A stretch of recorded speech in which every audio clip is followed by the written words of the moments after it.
Ya Allah, Engkaulah rinduku, jiwaku haus kepadamu, seperti tanah kering tiada berair. Tak tahan ku menantikanmu, dan ku pandang kau di tempat kudus, terkagumkan kemuliaan-Mu, Yesus, sebab kasih setia-Mu lebih dari hidup. Bibirku kan memegahkan-Mu.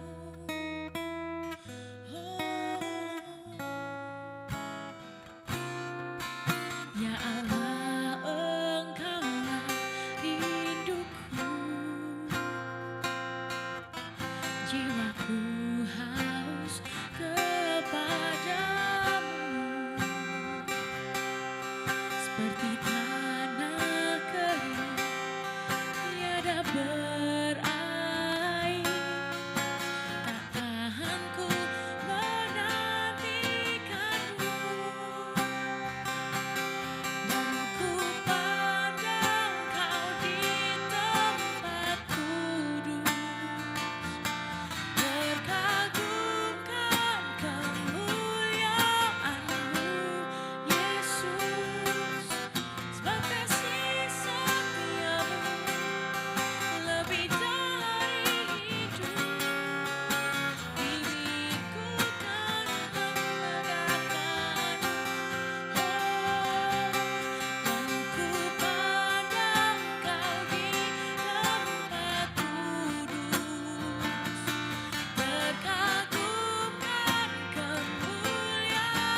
Father, which art in heaven, hallowed be thy name.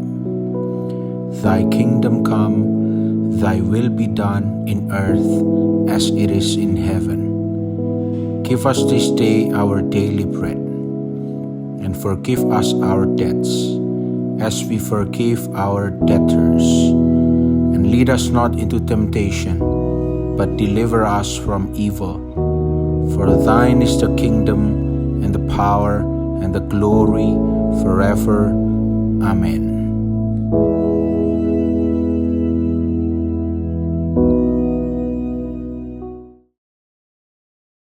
Shalom, puji nama Tuhan, selamat pagi, selamat berjumpa kembali di hari yang baru ini. Bagaimana kabar saudara sekalian? Saya berdoa, saya percaya saudara ada dalam perlindungan Tuhan dan saudara bersuka cita karena Tuhan. Mari hari ini kita akan sama-sama merenungkan firman Tuhan. Saya ajak kita untuk membuka di dalam Yohanes pasal yang ke-5 ayat yang ke-24. Yohanes pasal 5 ayat yang ke-24, firman Tuhan berkata, Aku berkata kepadamu, sesungguhnya barang siapa mendengar perkataanku dan percaya kepada Dia yang mengutus aku, ia mempunyai hidup yang kekal dan tidak turut dihukum. Sebab ia sudah pindah dari dalam maut ke dalam hidup. Amin. Saudara, masih berkaitan dengan kemenangan oleh karena kebangkitan Yesus, kita sama-sama belajar bahwa meskipun kita tidak melihat peristiwa itu, ya, Yesus bangkit, tapi kita melihat dari catatan-catatan yang Alkitab tuliskan di Matius, Markus, Lukas, Yohanes, semua mengisahkan bagaimana kubur itu kosong. Dan ada malaikat yang berkata, Dia tidak ada di sini, Dia sudah bangkit. Nah saudara, di ayat ini kita diajarkan, ya, kalau kita dengar-dengaran akan firman Tuhan, dan kita percaya kepada Allah, dikatakan kita punya hidup yang kekal dan tidak turut dihukum. Saudara, kalau kita teliti kata-kata tidak turut dihukum ini, siapa sih yang mau dihukum? Tidak ada orang di dunia ini yang mengatakan, Pak, hobi saya adalah menerima hukuman. Kesukaan saya, kegiatan favorit saya adalah dihukum. Tidak ada yang mau dihukum. Dan firman Tuhan juga mengatakan ketika kita percaya kepada Allah, kita ini tidak turut dihukum. Tapi kita juga tidak boleh lupa, ada oknum yang jahat, yang selalu ingin mencari teman untuk ikut dalam hukuman, yaitu iblis. Iblis tahu bahwa dia selama-lamanya ada di dalam penghukuman dan tinggal menantikan penghakiman terakhir. Tapi iblis juga licik, dia tidak mau sendirian. Dia cari teman. Cara mencarinya, memprospeknya, tentunya bukan dengan hal-hal yang tidak menarik. Memprospeknya tentu dengan hal-hal yang dibuat bungkusnya itu cantik menarik, ya. Hal-hal yang menyenangkan, hal-hal yang bisa dikategorikan sebagai fun to do, menyenangkan untuk dilakukan. Padahal ternyata di dalamnya, seperti apel mungkin ya, dari luar kelihatan bagus, tapi ketika dibuka di dalamnya semuanya isinya ulat. Itu iblis, oknum yang jahatnya luar biasa, yang tidak ingin kita bebas dari hukuman. Tapi kita juga tidak boleh lupa, ketika Yesus mati, Dia turun ke alam maut, ambil kunci kerajaan maut. supaya barang siapa yang percaya tidak akan binasa, melainkan beroleh hidup yang kekal. Nah, makanya si iblis ini tadi akan selalu berusaha. Kalau tidak bisa jatuh dalam dosa, dia akan selalu berusaha membuat kita untuk tidak percaya. Setiap firman Tuhan yang kita dengarkan, kita bisa aminkan saat beberapa detik setelah mendengar. Tetapi beberapa menit atau beberapa jam setelah itu, iblis bisa membuat kita ragu akan firman Tuhan itu. Karena iblis nggak mau ke neraka sendirian. Karena iblis tidak mau masuk Gehenna, api yang kekal itu sendirian. Dia akan selalu cari teman. Jangan sampai kita salah gaul, ya, berteman dengan iblis.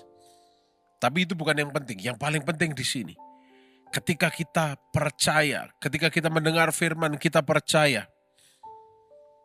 Firman Tuhan katakan, kita sudah pindah dari dalam maut ke dalam hidup. Bisa nggak pindah ke alam maut lagi? Bisa kalau kita tidak percaya. Makanya hidup ini bukan karena melihat, tapi karena percaya. Dan iblis tidak akan pernah berhenti untuk membuat kita gagal percaya. Dia akan selalu berusaha membuat kita gagal percaya. Dia akan selalu berusaha membuat kita untuk reasoning atau muncul banyak alasan-alasan, pikiran-pikiran yang membuat kita meragukan keselamatan kita, meragukan rencana Allah dalam hidup kita. Bahkan mungkin pagi hari ini saudara, ya, agak ragu, setengah ragu, sepertiga ragu, seperempat ragu, atau baru sedikit ragu. Dari keraguan itu, iblis bisa cari celah. Ada kesempatan yang iblis bisa masuk. Iblis akan memperbesar keraguan itu. Dan iblis akan selalu berusaha untuk membuat kita sepakat dengan dia. Iya, ya, betul juga ya. Tuhan itu tidak baik. Tuhan itu tidak setia. Hati-hati. Kita hidup mengikut Yesus bukan menggunakan logika sebagai senjata utama. Tapi by faith, dengan iman. Pak, tapi iman itu tidak bisa digunakan untuk berdebat. Nanti kayak saya kalah berdebat. Keimanan kita pada Yesus tidak perlu diperdebatkan. Ketika nanti kita melihat, wah, Yesus dihina, kita perlu membela. Yesus sudah menunjukkan kepada kita. Dia diludahi, dicambuk, ditikam, dia tidak membalas. Dia memberikan contoh gaya hidup yang tidak membela diri, tapi mengorbankan diri untuk kepentingan seluruh umat manusia, baik yang percaya maupun belum percaya.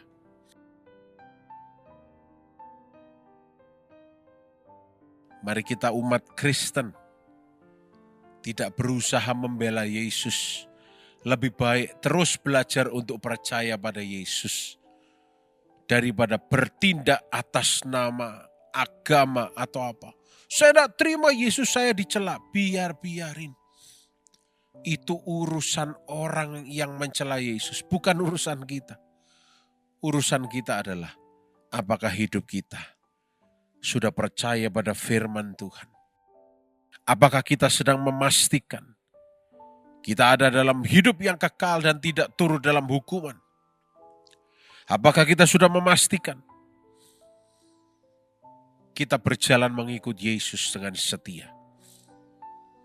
Kita menyangkal diri kita dan memikul salib kita. Di dunia ini banyak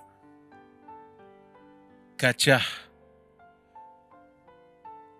Saya pakai bahasa yang simple ya, gajah di kelopak mata kita nggak kelihatan, tapi kuman di seberang pulau kelihatan. Di dunia ini banyak. Atau mungkin kita juga salah satu dari mereka.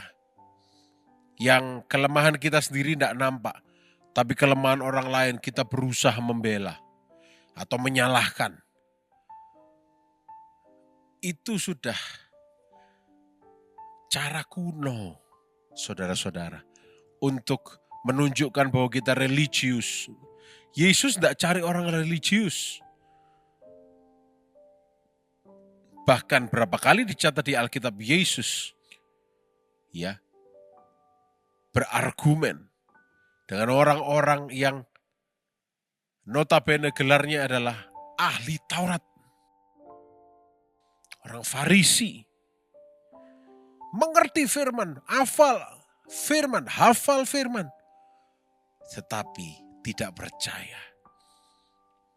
Karena mereka merasa Yesus adalah di luar zona nyaman mereka. Maka mereka tidak percaya. Ini Yesus ini bohong. Ini Yesus ini gak tepat, gak betul. Ini ngawur ini, tidak benar. Bukan juru selamat. Padahal mereka belajar itu setiap hari. Inilah dunia. Sekali kita terpleset, kalau kita lupa untuk kembali, terpleset kita lebih jauh. Di hari-hari yang terakhir ini, saudara, firman Tuhan berkata kepada kita, kalau kita mendengar perkataan Tuhan, firman Tuhan, dan percaya kepada Tuhan, kita mempunyai hidup yang kekal dan tidak turut dihukum. Karena kita sudah pindah dari alam maut, alam penghukuman, kepada hidup. Saya berdoa, kita semua dengan seluruh dinamika yang terjadi di dunia ini, kita tetap memilih untuk percaya. Kita tetap memilih untuk percaya pada firman Tuhan. Walaupun menurut logika kita sulit untuk terjadi. Justru di saat logika kita berhenti, di saat nalar kita habis, di situ kuasanya mulai bekerja. Mengapa kita harus mengulur waktu dengan berusaha melogika semuanya? Daripada kita mengulur waktu, lebih baik kita berhenti berlogika, menalarkan semua kejadian di sekitar hidup kita, dan mulai untuk percaya, lebih percaya lagi. Sehingga Laut Merah itu akan terbuka di depan kita. Api yang dipanaskan 7 kali itu tidak akan menghanguskan kita. Goliat itu akan tumbang di depan kita. Semua karya Tuhan. Bagian kita hanya percaya. Mari, setelah melewati Paskah, hari kemenangan itu, kita tidak mau lengah dengan kembali loyo dan tidak percaya. Tetapi biar kita tetap kuat oleh karena kekuatan Injil Kristus. Oleh karena kemenangan yang dari Yesus, kita kuat. Kita tetap percaya. Meskipun dunia tidak memberikan alasan bagi kita untuk percaya. Tapi kita mau percaya karena kita sudah mendengar firman Tuhan. Dan firman Tuhan itu adalah kekuatan yang dari Tuhan. Bukan kekuatan kita, tapi kekuatan yang dari Tuhan. Supaya kita terus mengikut Yesus sampai pada kesudahannya. Dan nama Tuhan terus dipermuliakan melalui kehidupan kita. Mari kita berdoa. Tuhan Yesus yang baik, satu ayat yang kami renungkan, betapa ketika kami mendengar perkataan-Mu dan kami percaya pada firman-Mu, kami bukan lagi berada dalam kuasa maut, tapi kami berada dalam wilayah hidup yang kekal. Tuhan, biar sampai kedatangan-Mu yang kedua kali, kami terus memastikan kami berada di dalam wilayah kehidupan yang kekal. Mungkin keadaan dunia tidak menentu, tapi biar iman kami tidak ditentukan oleh keadaan dunia yang tidak menentu. Tapi iman percaya kami adalah berdasarkan kebenaran yang memerdekakan kami. Firman Tuhan yang membebaskan kami. Pagi hari ini, kalau kami lemah, Tuhan berikan kekuatan yang baru. Kalau kami sedang gundah gulana, Tuhan berikan hati yang tenang dan tentram. Biar kemenangan itu terjadi dalam hidup kami. Sepanjang hari ini kami tahu, percaya, kami sehat, diberkati dan dibungkus dengan darah Yesus. Dalam nama Tuhan Yesus Kristus. Haleluya. Amin. Selamat pagi, selamat beraktivitas, Tuhan Yesus memberkati.